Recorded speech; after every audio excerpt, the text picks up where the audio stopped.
നമസ്കാരം. ഏവർക്കും പുതിയൊരു വീഡിയോയിലേക്ക് സ്വാഗതം. ഒരു 4 സ്ലൈസ് ബ്രെഡ് ഉണ്ടെങ്കിൽ 4 മണി ചായക്കൊപ്പം തയ്യാറാക്കാൻ പറ്റുന്ന ഒരു കിടിലൻ ടേസ്റ്റി ആയിട്ടുള്ള സ്നാക്കാണ് ഇന്നത്തെ നമ്മുടെ വീഡിയോയിലൂടെ കാണിക്കുന്നത്.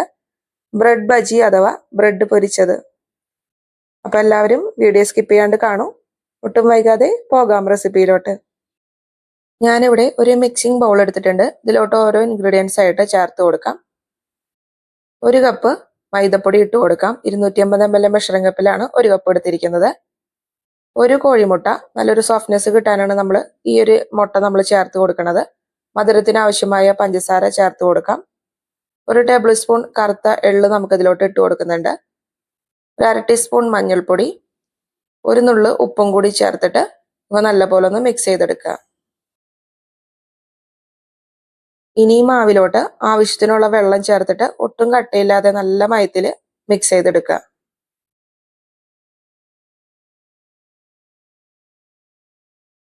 ഈ ഒരു തിക്നെസ്സിൽ വേണം നിങ്ങൾ ബാറ്റർ റെഡിയാക്കി എടുക്കാനായിട്ട്.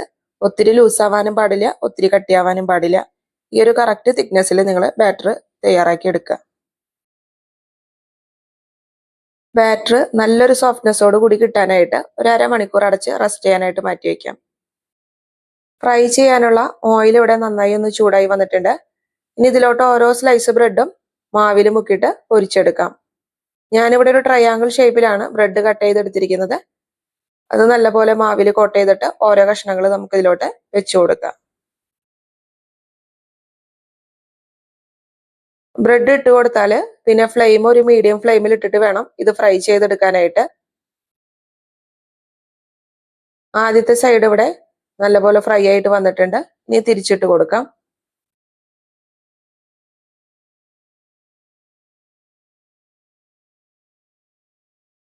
തിരിച്ചും മറിച്ചിട്ടിട്ട് 2 സൈഡ് നമ്മൾ ഒരേപോലെ ഫ്രൈ ചെയ്തെടുത്തിട്ടുണ്ട്. ഇനി ഇത് എണ്ണയിൽ നിന്നും കോരി മാറ്റാം. ഇതേ രീതിയിൽ ബാക്കിയെല്ലാം ഫ്രൈ ചെയ്തെടുക്കുക.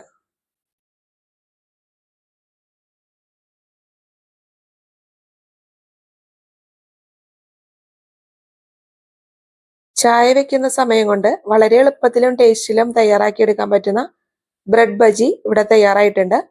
അപ്പോൾ വീഡിയോ കണ്ടിട്ട് റെസിപ്പി ഇഷ്ടമാവുകയാണെങ്കിൽ എല്ലാവരും ഒന്ന് ട്രൈ ചെയ്തിട്ട് ഫീഡ്ബാക്ക് അറിയിക്കാൻ മറക്കല്ലേ. ആദ്യമായിട്ട് നമ്മുടെ ചാനൽ കാണുന്നവരാണെങ്കിൽ ഒന്ന് സബ്സ്ക്രൈബ് ചെയ്യാനും ലൈക്ക് ചെയ്യാനും ഷെയർ ചെയ്യാനൊന്നും മറക്കല്ലേ കേട്ടോ. തൊട്ടടുത്ത ദിവസം വീണ്ടും മറ്റൊരു കിടിലൻ റെസിപ്പി ആയിട്ട് കാണുന്നവരേക്കും താങ്ക് യു.